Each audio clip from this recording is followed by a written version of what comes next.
Amen. Jesus, we do pray that today that we will be open and receptive to you, that even in the crushing and the pressing, whatever you need to do for us, do to us, do through us, that we will be open to it. We will make ourselves available to you to see the new wine happen, even in us, the old wineskins, the ones that are resistant to you, Lord. Let's make our hearts willing and willing to do your will. It's in your Son's name, Jesus. Amen. Amen.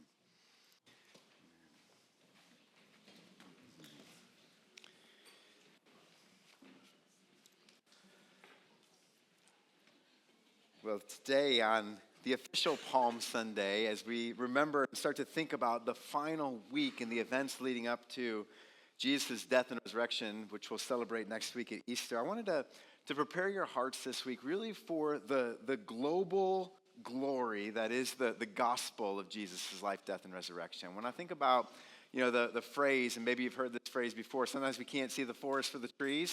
You familiar with this? Like sometimes you're so caught up on the trees, right, that you don't really understand or see the magnitude of the forest. And when I think about this concept of God's glory and our good, I think our good is a lot like the trees of the forest. Sometimes we get so fixed and so focused on what's best for me, what's good for me, what's going to be the thing that leads me to the most happiness or the most success or whatever your metrics are. We get caught up in all the trees and we forget that we're part of this great global forest. When I think about forests themselves, it's actually a really pretty time around Connecticut, right? We're starting to see all of our flowering trees start to bloom, and it's a great time of year to pay attention to all the different trees. And when you get kind of outside of even just Connecticut, maybe, those of us that are kind of down here closer to 95, you got to get up near the Merritt and start to see some of the woods and trees and stuff. But then you go even a little bit further, right, and you're into the rest of the state of Connecticut, kind of the Northeast at large, has some beautiful forests within it. If you were to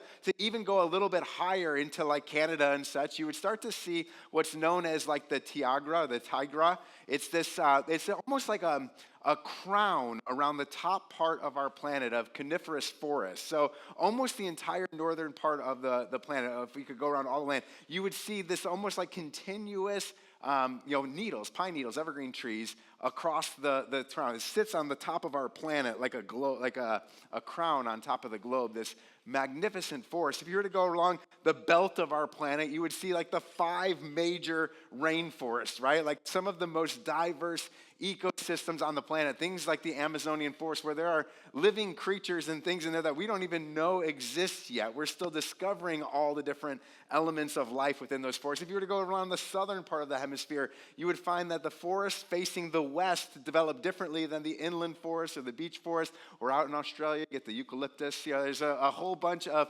amazing different types of forest. If you could just for a second pull up into the heavens and look down on our planet, you would see more forest than you could imagine. What I hope happens this Easter is that you get that type of perspective, that type of glory within the Easter week this year. I feel like I need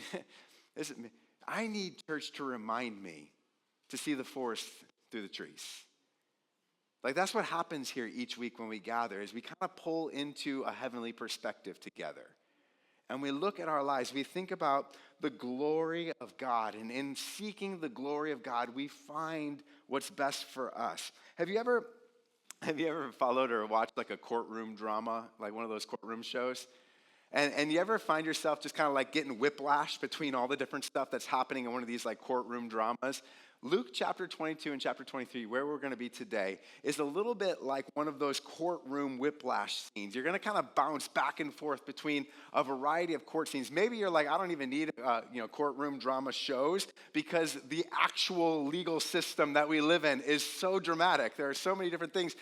Something bounces from a lower court to an appeals court. It comes back to the regular courts. It moves to the state courts. It goes into the Supreme Court. And you're like, what just happened here? And we can suffer sometimes from from legal whiplash. And so I think sometimes what happens with the week of Easter is we get so focused on the trees that we lose sight of the forest. And in Luke chapter 22 and 23 specifically, we get bounced around so much between these court trials that we're not entirely sure what is happening. And so as you're experiencing the legal whiplash of Luke 22 and 23 today, I want to break it down to different courts. Or maybe if we were looking through the forest, it would be like different kinds of trees. All right, we're going to look at each piece of Luke chapter 22 and 23 to understand how we get from Palm Sunday, where Jesus is being celebrated, Hosanna, save us, God, you're the king. They want to crown him king on Palm Sunday, and they end up crying for his crucifixion by Friday. How does that happen? This legal whiplash that we experience between Luke chapter 22 and 23 tells us a little bit about it. The first court is really the court of allies at the table. Luke chapter 22 begins with Jesus telling some of his disciples to go and prepare a place for them to celebrate the Passover. He wants to have this holiday meal with his closest companions. And when we get into the content, the way in which Jesus is celebrating the Passover, it's a very confusing experience. The Last Supper may have been the most disorienting dinner party of all time. All right, so you've probably been to a dinner party or an event or something. You're like, what is going on here? This is not at all what I expected. When Peter and John go and prepare, they find the upper room in the city of Jerusalem. And as the disciples of Jesus start gathering in this room, Jesus starts leading them through the elements of the meal, which should have been a very familiar and celebratory experience. But Jesus kept saying all this confusing stuff about how he was departing and how he was leaving and how they were going to be scattered and there was going to be great suffering. And they're like, wait a second, you just rode into this town with a coronation ceremony. We thought we were celebrating the Passover with the king. We thought we were looking back on the Exodus story, the story of our liberation. The way that we celebrate the 4th of July around here would have been similar to how Jewish people remember the Exodus. This is their freedom song. This is their great story of liberation. But Jesus is describing it almost like an exile. It was very confusing to them as they heard Luke chapter 22, verses 14 to 16. When the hour came, Jesus had reclined at the table, and the apostles were with him. This is the court of the allies at the table. And Jesus said to them, I've earnestly desired to eat this Passover with you before I suffer. For I tell you, I will not eat it until it is fulfilled in the kingdom of God. This is supposed to be a celebration meal. So why does Jesus talking about suffering and not being with them and not enjoying the meal until his kingdom comes? It's a confusing experience. The emotion of the meal is all off and wrong. It's not feeling right. It sounds like Exodus, but it feels like exile. And all of these apostles are sitting there, and in the midst of that, Jesus says that, or it says that a dispute arose in verse 24. A dispute arose among them as to which of them was to be regarded as the greatest. Okay, so in the midst of this weird feeling meal, now they get into an argument about which of them is going to have the best seat in the kingdom. Who's going to be Jesus' top dog when he's crowned? And Jesus says to them, the kings of the Gentiles, they exercise lordship over them, and those in authority over them are called benefactors. But that's not how it is with you. Rather, let the greatest among you become as the youngest, and the leader as one who serves. For who is greater, the one who reclines at the table or the one who serves?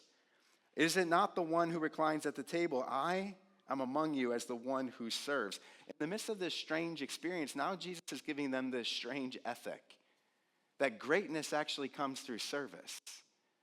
And in John's gospel, we see this is where Jesus actually takes the role of a servant and he starts washing the feet of these disciples. They don't understand, why is Jesus now acting like a common servant? The ethics of greatness through serving, that's not common. That's not how greatness works in our day and age. They were arguing over who got the best seat, and Jesus is telling them, no, the greatest is the one who washes feet. It's an ethic that is unfamiliar to them. It's one that they don't understand. And then over in chapter 22, verse 37, Jesus says, I tell you that this scripture is going to be fulfilled in me. He, the Messiah, the Christ, was numbered with the transgressors. For what is written about me has its fulfillment. So he is confused them with the tone and the experience and the emotions of this meal. He's confused them with the ethics that he's talking about at this meal. Now he's confusing them with theology about the suffering servant, this prophecy from Isaiah 53. That's not a messianic prophecy. Nobody thought that the Messiah was going to suffer.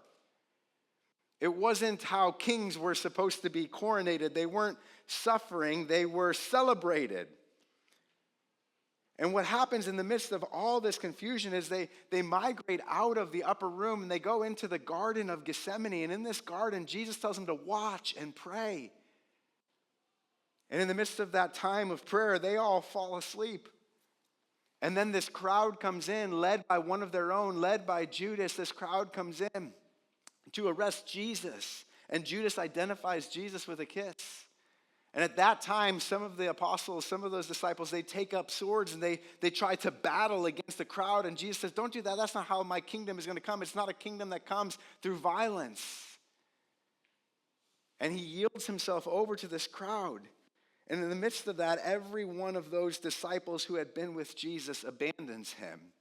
And he ends up isolated and alone and arrested. Everyone, from Judas to Peter, abandoned Jesus before the night was over. Nobody was left standing by his side. And he knew that this was going to come. When I think about Judas, there was the passage in this section of Judas making the deal with the religious authorities to betray Jesus. Because remember, all week long, the religious authorities have been trying to get at Jesus. They've been trying to destroy Jesus. They've been trying to bring down his public persona, and they haven't been able to do it. So now they have to work behind the scenes in the dark. And they find a willing participant in Judas. I think when Judas walks into the Garden of Gethsemane, it is the worst kiss of all time. The worst kiss of all. You may think you've had some bad kisses. Worst kiss of all time. Now Peter too had been at the table, right, with Jesus, and he was talking about how faithful and fearless he was and how he was going to be with Jesus to the very end. He'd be with Jesus all the way, even if it killed him, he was going to stay with Jesus. Jesus, you and me, ride or die. And you know how it unfolds, right? Peter is the one who takes a hack at one of the servants in the garden. He tries to chop off one of the servants' ears, and Jesus is like, no, Peter, we're not here to fight. And Peter goes immediately from fight mode to flee mode. And he starts kind of following Jesus, but before the night is over, just like Jesus said, Peter's going to say, I had nothing to do with that guy. I don't even know who he was. Sometimes our kids will do math. They have these little math sheets that they have to do with a timer. And they set the timer, and they're like, how many problems can I get done in 2 minutes? And, they start going. They're doing their math. And then the timer goes off, and you can see it in their face sometimes, like, oh, they didn't get as many problems done as they wanted to get done. When the rooster crows after Peter's big denial of Jesus, I think it's the saddest timer of all time. The saddest timer and the worst kiss. Everyone, from Judas to Peter, abandoned Jesus.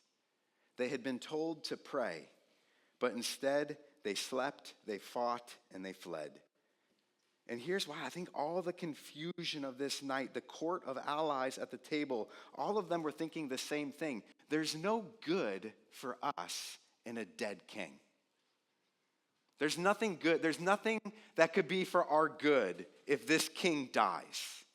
All this talk of suffering, all this, they're doing everything they can to keep Jesus alive. Because they want a king on the throne. They don't believe that there's any good for them in a king who's dead.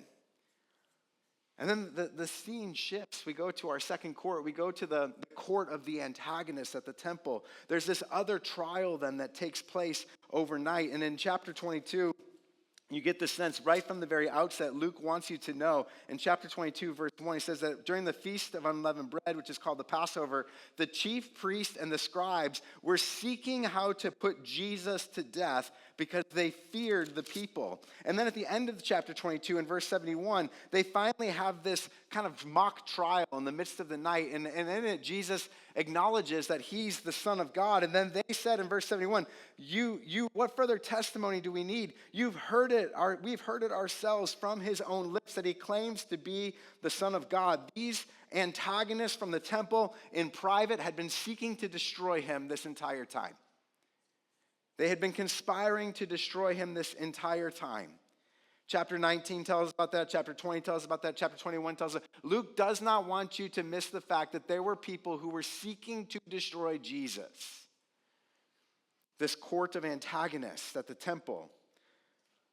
And as the story unfolds, they get this charge against him that he's claimed to be the Son of God, that he says he's going to destroy the temple. He's claiming to be a king, and they take that charge over to the public courts. And they want to make sure Pilate knows that someone in Israel is claiming to be a king.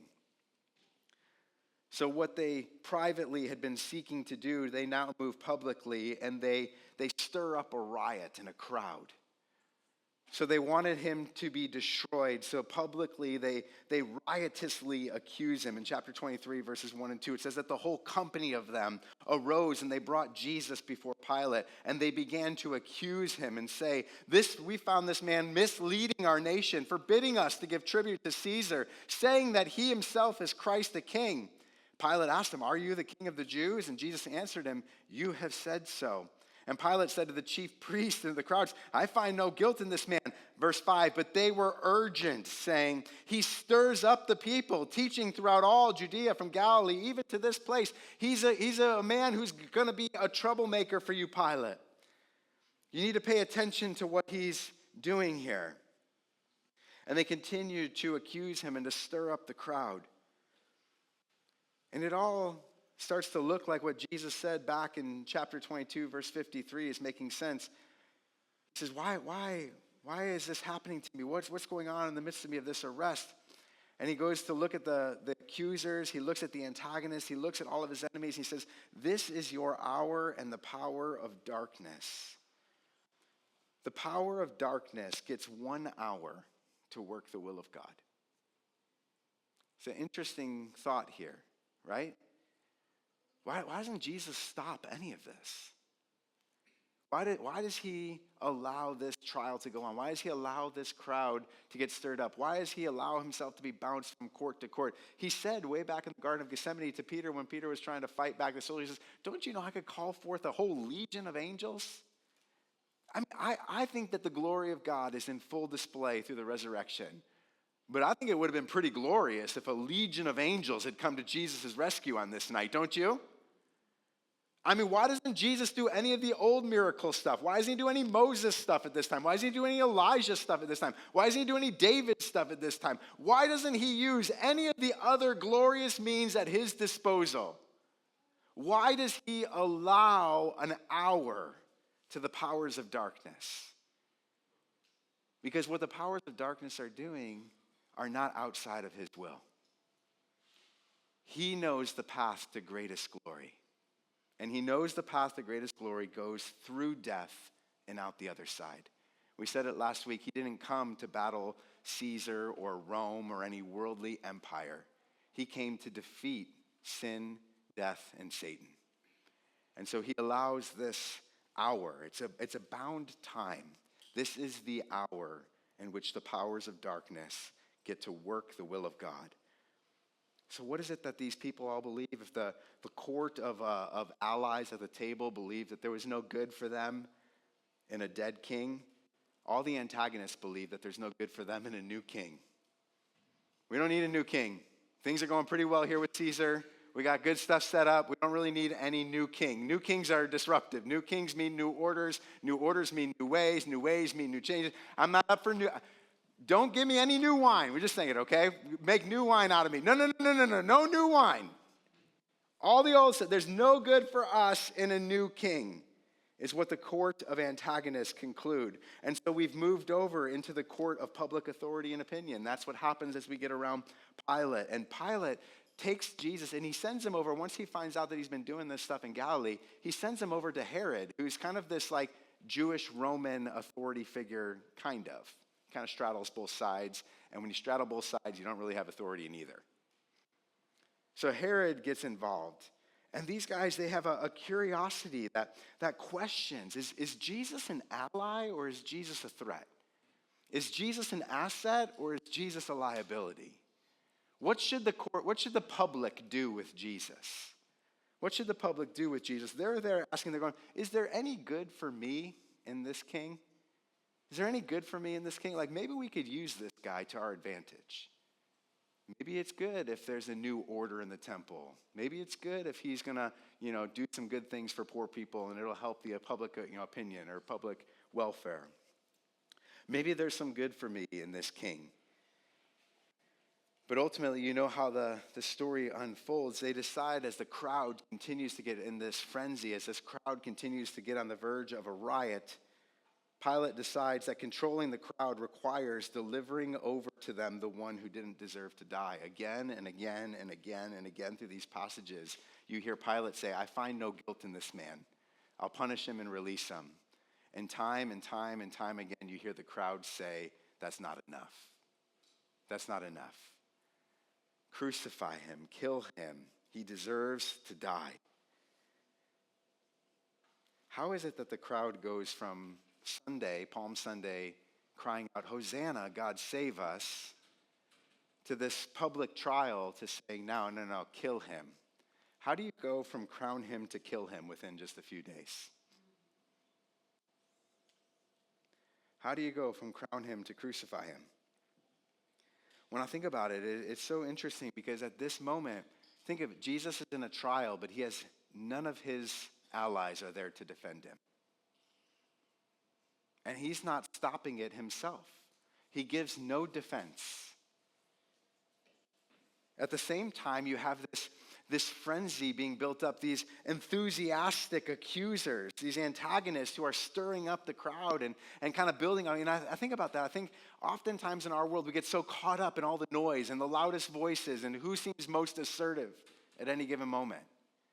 And then you have the apathy of the authorities. They're just going to let it fly. They're just going to see, how do we keep this somewhat somewhat contained? You have the absence of his allies. You have the accusations of the antagonists. You have the apathy of the authorities all sitting here. And the crowd at this point is crying out, crucify him. There's no good for us in a dead king. There's no good for us in a new king. This Jesus, there's nothing good for us in him. He's nothing more than a piece of flesh. But if you could just for a moment zoom out like we did at the beginning and get beyond the trees and see the forest, you'd see that there's a heavenly court as well. And this is what I hope you do this Easter. This is what I hope you do this week as you reflect on the events leading up to Easter Sunday. I hope that you recognize that Easter is a case for the highest courts. We often talk about, what's in, many of us may have been coming into Easter this week thinking, like, what's in it this year for me? Like, what good is there for me in Easter? And the truth of the matter is there is great good for you in Easter, but it's on the other side of God's glory. If you go into any week, if you continue living your life looking for your greatest good separate from God's glory, you will not find it. Your greatest good is his greatest glory. In the heavenly courts, Easter is a case for the highest courts. And that's what we see happening with the new covenant that Jesus is forming over the course of the Last Supper. In Luke 22, verses 19 and 20, it says that he took bread. When he'd given thanks, he broke it. He gave it to them. And he said, this is my body, which is given for you. Do this in remembrance of me. Likewise, the cup after they had eaten, saying, this cup that is poured out for you is the new covenant in my blood. Jesus is saying that there's a new covenant, a new story. There's a new Moses. There's a new law. There's a new Sinai. There's a new promised land. There's a new Jerusalem. There is so much new to come in the midst of what I'm doing in this story. There's new stuff that you can't even imagine, that you can't even understand. He's remembering. He's putting together the pieces in a different way. He says, the bread is now my body. The cup is now my blood.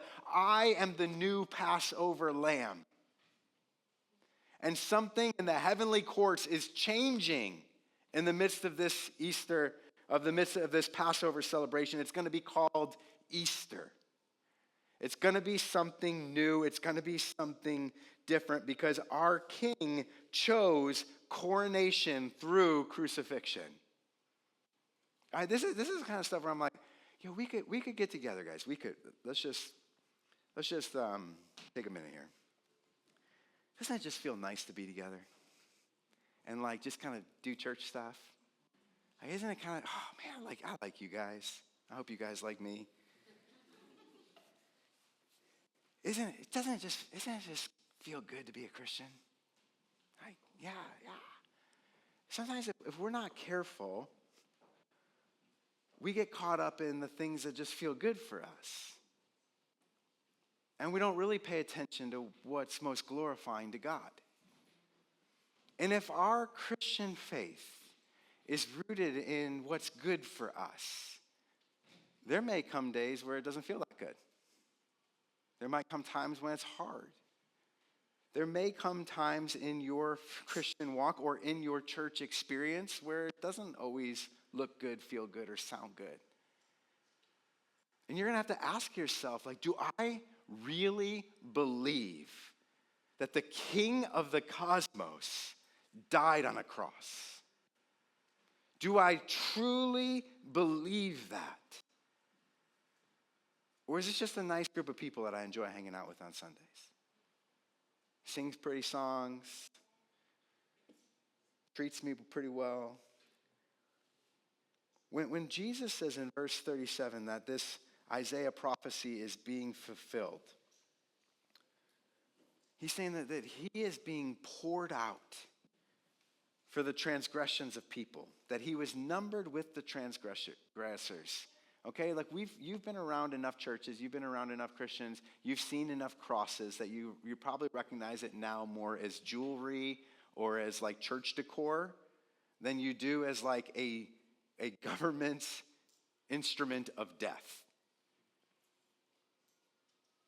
It was not normal for kings to be crucified. But that's what the crowd called out for. And that's what Jesus subjected himself to. In Philippians 2, it says that he subjected himself to death, even death on a cross. He was numbered with the transgressors. He was put out there like a common criminal and left to die.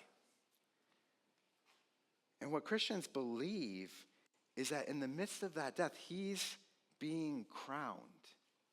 The world mocked him and put a crown of thorns on his head. But in the heavenly courts, there was a whole different perspective. His greatest glory is our greatest good. This is the story that we believe. This is the story that we celebrate. Next week, everybody will be in pretty colors and they'll have flowers around and they'll be like, peeps, probably. Some people down at sugar high, right? You know how Easter feels, and it's supposed to feel that way. It's supposed to be celebratory because we're talking about Jesus conquering death next week. And I can't wait to get to Easter. Oh my gosh, I can't wait to get to Easter. But there's a whole lot of stuff in Luke's gospel before we get to Easter that we got to look at and acknowledge that this death thing is not what gods are supposed to do.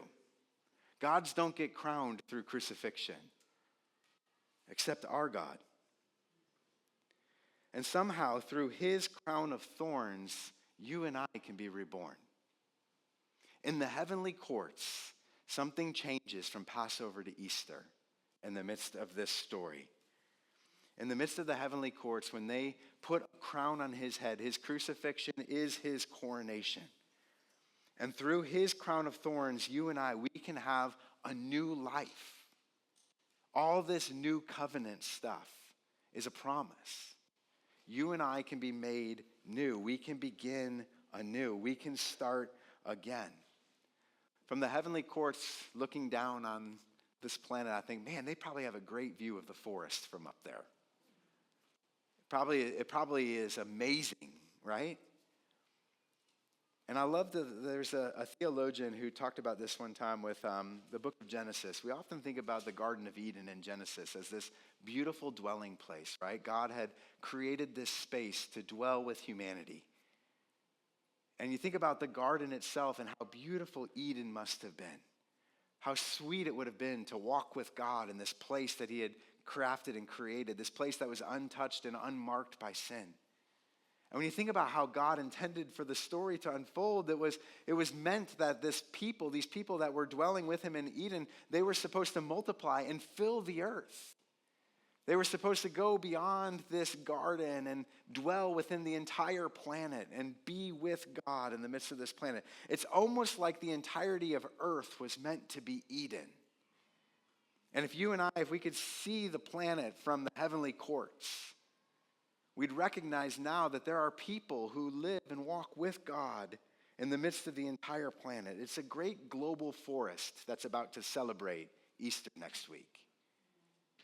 It's almost like God couldn't be stopped. It's almost like his crucifixion was a coronation. And it's almost like his kingdom is coming and his will is being done on earth as it is in the heavenly court. So would you stand with us today? And as we worship, as we sing, as we prepare our hearts for our time around the table, I want you to think today, specifically in the midst of this time, that we're getting ready to gather around the table and to practice the very things that they were doing that night. The court of allies around the table. And we recognize that the story has already been written. We can't undo any of the things that have been written, but we can join in and become part of the story. The same body broken, the same blood that was shed, the same covenant that was made is the covenant that you and I participate in. And even though, like Judas and like Peter, we abandon Jesus, we flee sometimes. Sometimes, like the crowd, we cry out, crucify him. Sometimes we think, there's no good for me in a dead king. There's no good for me in a new king. Is there anything really good for me in following Jesus? I just want you to remember, pull back up. Get out of the trees and look at the forest that is the kingdom of God. And recognize that our God was crowned through crucifixion. And ask yourself if you really believe that. If not, what are we doing here? What are we doing here?